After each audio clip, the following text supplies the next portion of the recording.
But That was just yeah an expression. But నేను ఎప్పుడు ఆ లిబర్టీ తీసుకొని when I'm acting in the film I see the film as a film. ఓ నేను ఉన్నాను కాబట్టి దీనికి ఇంకొంచెం యాడ్ చేద్దాము అనేది ఏం లేదు. Maybe when I write my own script, when I'm directing something, it might happen, but we were sticking true to the story. No, that was just an expression. You can all.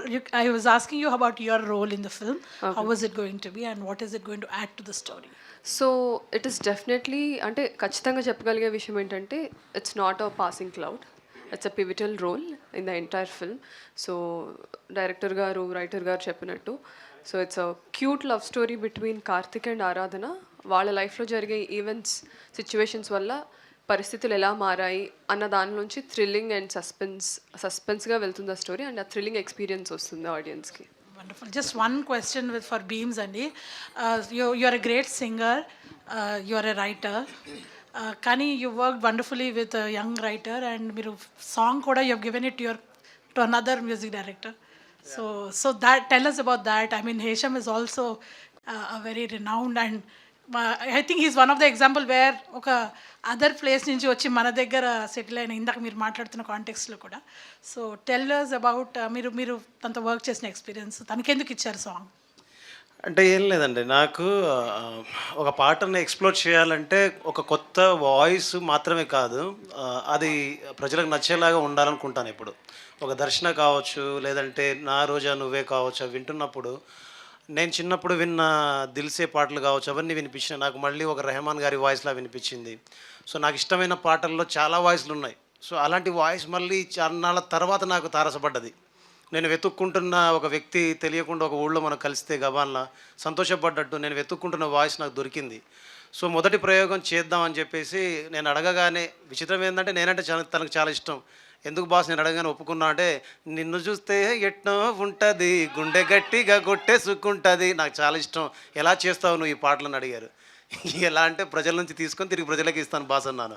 అది ఎక్కడి music అని అడిగారు పాప. అంటే అలాంటి ఒక సరదా conversation అనమాట. సో బాగా నచ్చి దాని తర్వాత ఇది పాడారు, దీనికి మంటే ముందు మా జాతరలో పాడారు. ఇప్పుడు ఎప్పుడు అడిగినా నేను పాట పాడతాను, మీకు అంత బాగున్నాయి, మీకు కంపోజిషన్ అంత నచ్చింది.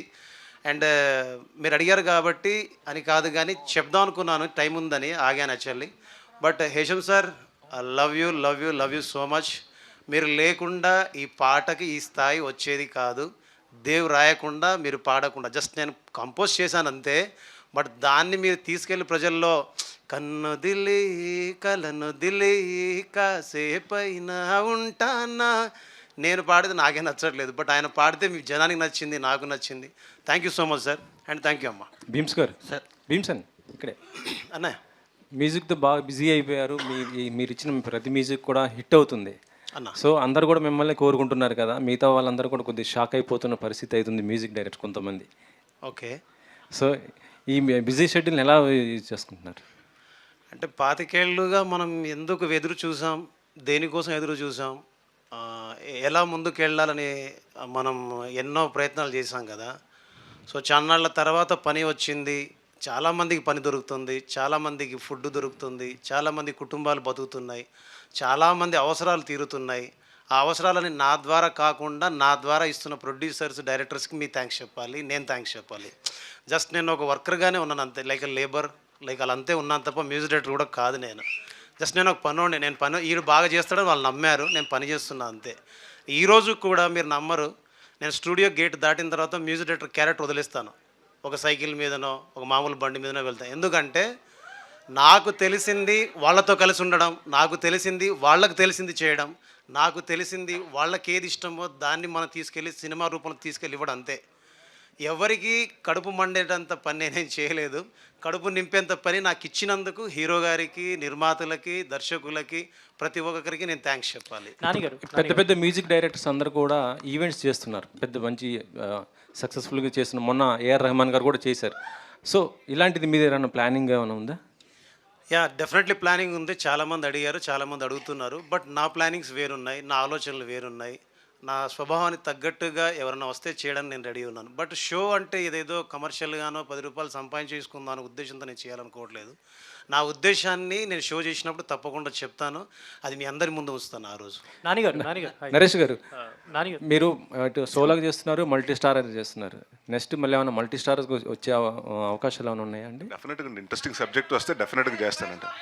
నరేష్ గారు సార్ సార్ డెఫినెట్గా ఇంట్రెస్టింగ్గా వస్తే నేను ఐమ్ ఆల్వేస్ ఓపెన్ అండి. నేను ఎప్పుడో చెప్పాను, నేను శంభో శివ శంభో నుంచి చేస్తూనే ఉన్నానండి. మొన్న నాగార్జున గారితో కూడా చేశాను. సో మంచి క్యారెక్టర్స్ పడాలంటే డెఫినెట్గా అంత నాకు ఇంపార్టెన్స్ ఉంది. సినిమాకి నాకు అంటే సినిమాకి నేను ఎంత హెల్ప్ అవుతున్నానో తెలియకుండా, బట్ నాకు సినిమా కూడా హెల్ప్ అవ్వాలండి. సో అలాంటి ఇంట్రెస్టింగ్ క్యారెక్టర్స్ ఉంటే definitely do it. Not only Telugu అంటే ఏ లాంగ్వేజెస్ అయినా చేస్తాను. లాస్ట్ క్వశ్చన్ నానిగారు లాస్ట్ వన్ మీరు question I know your journey from అంటే మీరు డిజైన్ చేసినప్పటి నుంచి రేటింగ్ చేసినప్పటి నుంచి నాకు తెలుసు పర్సనల్లీ. సో ఇది మీ ఫస్ట్ ఫిలిం. సో ఫస్ట్ ఫిలింకి మీరు అనిల్ గారి కథనే ఎందుకు చూస్ చేసుకున్నారు అండ్ మీకు ఫస్ట్ ఆపర్చునిటీ ఇచ్చిన నరేష్ గారి గురించి ఏమైనా చెప్పదలుచుకున్నారా? ఫస్ట్ కథ బయట నుంచి ఎందుకు అంటే బయట నుంచి అంటే ఏం లేదు, అంత మేమంతా ఒకటే. సో నాకు కొంచెం ఛాలెంజింగ్గా ఉంటుంది. నా తీసుకున్నాను ఫస్ట్ కథ. అండ్ దట్టు మాకిద్దరికి ఇష్టమైన కథ ఈ కథ. అనిల్ అన్నకి నాకు చాలా ఇష్టంగా రాసుకున్న కథ. అప్పుడప్పుడు అడిగేవాడిని, అన్న నాకు ఈ కథ కావాలన్న ఇస్తారా అని కూడా అడిగేవాడిని. అలా సో నాకు ఇష్టమైన కథ, అది చేయడానికి రెడీగా ఉన్నాను కాబట్టి. యాక్చువల్లీ ఈ కథ వచ్చేసి ట్రూ ఇన్సిడెంట్ అండి, నిజంగానే జరిగిన కథని మేము తీసుకుని చేసాము. సో అందుకని ఇంత బాగా వచ్చింది, వాడికి కూడా బాగా నచ్చింది. ఫస్ట్ మీకు ఫస్ట్ ఆపర్చునిటీ ఇచ్చిన నరేష్ గారి గురించి ఏం చెప్పదలుచుకున్నారు? నరేష్ అన్నతో ఇంక చెప్పడానికి ఒకటి రెండు అని లేవండి. అసలు ఈ జర్నీ స్టార్ట్ అయిన దగ్గర నుంచి ఇంకా మేము దగ్గర అయ్యాం. యాజ్ ఏ సొంత బ్రదర్ లాగా నాకు. సో సొంత బ్రదర్ లాగా అయిపోయారు. ఏదన్నా ఉన్నా సరే ఇలా అని మంచి సజెషన్స్ ఇవ్వడం, ఇలాంటివి ఉంటే బాగుంటుంది, ఇలాంటివి చేయనాని అని మంచి మంచి సజెషన్స్ ఇవ్వడం. అంటే చాలా అంటే హీరో డైరెక్టర్ అని కాకుండా దగ్గర అయ్యాం చాలా. అంటే మేము యాజ్ ఏ బ్రదర్స్ లాగా ఉన్నామని ఫీల్ అవుతుంది. Thank you. We are done with the questions. Thank you very much. Yeah, please. Naresh గారు, అదే ఇప్పుడు ట్రైలర్లో చూసుకుంటే కొద్దిగా చేతబడి బ్లాక్ మ్యాజిక్ కనబడ్డాయి సార్. అది బ్లాక్ మ్యాజిక్ అనేది మీరు ఎంతవరకు రియల్ లైఫ్లో నమ్ముతారంటే ఏం చెప్తారు? అంటే నేను ఎప్పుడు అంటే అలాంటి ఎప్పుడు నమ్మనండి. దెయ్యాలని, బ్లాక్ మ్యాజిక్ని, గోస్ట్ని, ఆత్మల్ని అలాంటి అసలు నాకు ఎప్పుడు నమ్మనండి. Anything I see I believe it. ఎవరో చెప్పారు చిన్నప్పుడు, మా అమ్మమ్మ కథలు చెప్పారు, మా నాన్నమ్మ చెప్పారు, ఆ కథలు నేను అయితే వినండి. అంటే బేసిక్గా నాకైతే దేని మీద వాటి మీద నమ్మకాలు లేవండి. బేసిక్ బ్లాక్ మ్యాజిక్ల మీద కానివ్వండి, other things, ghost and paranormal activities ఇవన్నీ అంటారు కాబట్టి దాని మీద పెద్ద నేను ఎక్కువ ఇప్పుడు ఇంట్రెస్ట్ కూడా చూపించలేదండి. ప్లస్ దానికి అటెన్షన్ కూడా ఇవ్వనండి. Thank you so much. Thank you అండి. సార్ ఒక్క నిమిషం. ఓకే అమ్మా, ఓకే. నరేష్ గారు సార్ ఒక్క నిమిషం అండి. Sir 12A railway colony title. యాక్చువల్గా మనకి రైల్వే కాలనీలు ఎలా ఉంటాయో తెలుసు. మీ విజువల్ మాత్రం చాలా గ్రాండియర్గా ఉంది.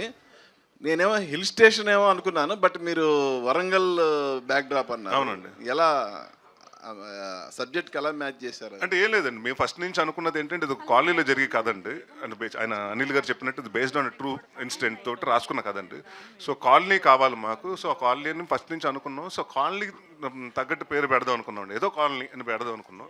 సో అప్పుడు రకరకాలు అనుకుంటుంటే రైల్వే కాలనీ అనేది ప్రతి చోట ఉంటుందండి. ఇప్పుడు ప్రతి చోట మన ఇండియన్ రైల్వేస్ అంటే ఇక్కడ కన్యాకుమారి నుంచి కాశ్మీర్ నుంచి కన్యాకుమారి వరకు చాలా చోట్ల ఉన్నాయండి.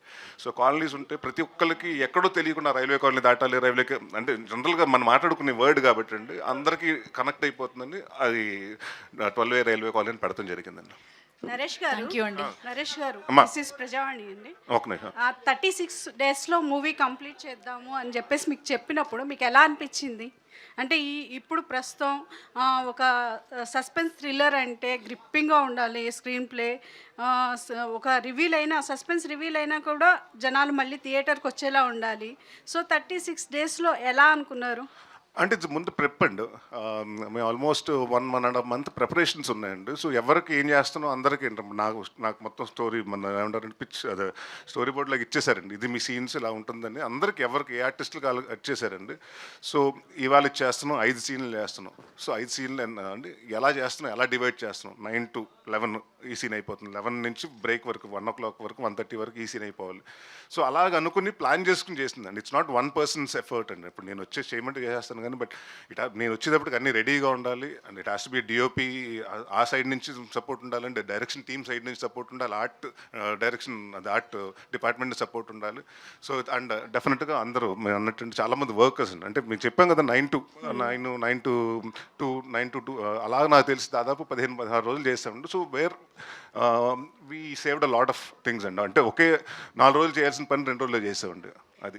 కామాక్షి గారు పొలిమేరాలో వచ్చేసి డీ గ్లామర్ రోల్ చేశారు, ఈ మూవీ వచ్చేసి చాలా గార్జియస్గా కనిపిస్తున్నారు, మీ పాత్ర ఎలా ఉండబోతోంది? థ్యాంక్ యూ సో మచ్ అండి. వెరీ సింపుల్ ఉమెన్ అండి. మనం ఇప్పుడు సిటీలో చూస్తూ ఉంటాం కదా, ఒక వర్క్ ఆర్ స్టూడెంట్ ఎవరైనా రిలేట్ చేసుకునే క్యారెక్టర్ అది. ఒక గోల్ ఓరియంటెడ్ పర్సన్, తన పని తను చేసుకుంటూ తన లైఫ్ తను లీడ్ చేసుకుంటూ వెరీ సింపుల్ అమ్మాయి. So yeah, thank you Nani very గారు మచ్. కంగ్రాచులేషన్స్ అండి and all the best. Thank you so much. మరోసారి మీ అందరి